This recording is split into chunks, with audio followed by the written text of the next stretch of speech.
मैं इस वक्त खड़ा हूँ धार्मिक नगरी तीर्थ नगरी पुष्कर के मुख्य गौ घाट, जो काफ़ी प्राचीन है, ऐतिहासिक गौ घाट है, जिसकी काफ़ी मान्यता है। प्रतिदिन हजारों श्रद्धालु गौ घाट पर आते हैं। यानी कि पवित्र सरोवर के वैसे तो 52 घाट है, लेकिन मुख्य घाट गौ घाट कहलाता है, जो शहर के बीचों बीच है और काफ़ी अच्छा। लेकिन बड़े दुर्भाग्य की बात है कि प्रशासन, सरकार और यहाँ के जनप्रतिनिधियों की उदासीनता के चलते ये भी विकास को तरस रहा है और इसकी भी दुर्दशा होती जा रही है। आप खुद देखिए, यहाँ पे चारों तरफ गंदगी है और पॉलीथीन की थैलियाँ बिखर के, आवारा जानवर है, जगह जगह से टूट रखा है, काफी क्षतिग्रस्त हो रखा है। हमारे बीच में है तीर्थ पुरोहित हेमंत रायता।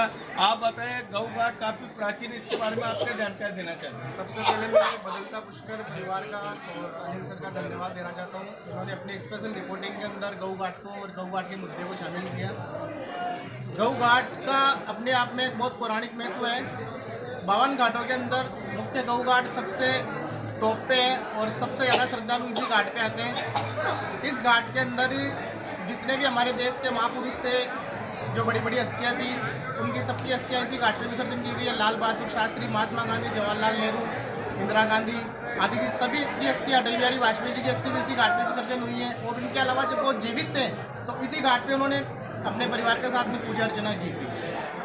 आज ये काफी दुर्दशा का शिकार हो रहा है। सरकार, प्रशासन, जनप्रतिनिधि क्या कर रहे हैं आप? जी, पुष्कर सरोवर का जो एक गौ घाट है, इसके लिए समय समय पे प्रशासन और नेताओं के द्वारा विकास कार्य कराए जाने के दावे किए गए, लेकिन मुझे नहीं लगता आज तक यहाँ पे धरातल पे कुछ काम हुआ है। और हमने देखा कि हमारा जो एक गौ घाट है, पुश्तैनी घाट है, ये तीर्थ पुरोहित यहाँ पे सर्वाधिक रहते हैं और यात्री भी सबसे ज़्यादा। ये राजनीतिक व्यवस्था का शिकार हुआ है। यानी कि राजनीतिक व्यवस्था थी। यहाँ जो हरिद्वार जाकर आते हैं वह भी यात्री गौ घाट आते हैं। जो स्थानीय तीर्थ पुरोहित है, जो बही, जिनके पास बही रहती है, वही वाले जो तीर्थ पुरोहित है, वह सभी गौ घाट पर ही मिलते हैं, यहीं पर ही पूजा अर्चना कराते हैं।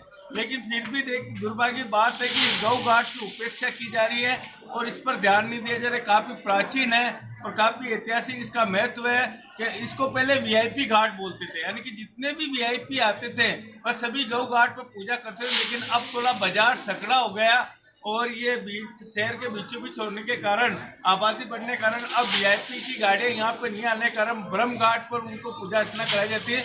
लेकिन फिर भी कई वीआईपी ऐसे हैं जो यहीं पर आते हैं और कई बड़े बड़े नेताओं की यहाँ पे महापुरुषों की अस्थियाँ भी विसर्जन की गई है। गौ घाट का यानी कि 52 घाटों में से सबसे मुख्य घाट है, इसलिए प्रशासन, जनप्रतिनिधि, सरकार को सोचना चाहिए कि इसका विकास कार्य करे, इसकी साफ सफाई रखी जाए। यहाँ गाय जो काफी तादाद में विचरण करके वह नहीं करे। यानी कि इसकी जो भी श्रद्धालु आते हैं वह सबसे ज्यादा आते हैं, लेकिन यहाँ की जो गंदगी देखते हैं, आवारा जानवर, उनकी आस्था को ठेस पहुँचती है।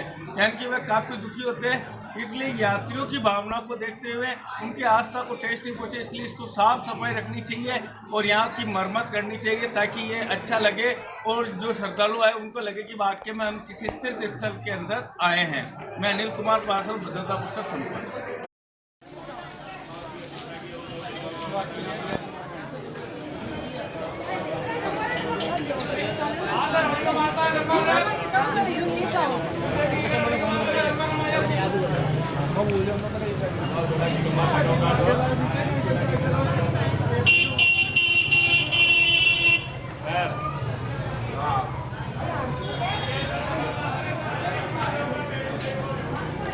दोनों फाइनल लगे काय है?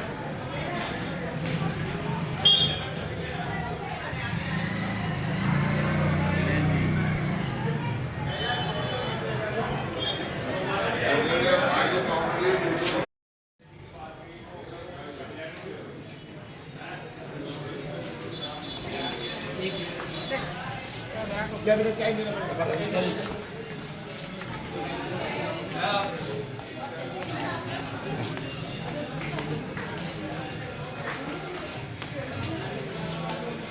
Ini berapa pada yo? Aku dari itu apa sih yo, Pak?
वाली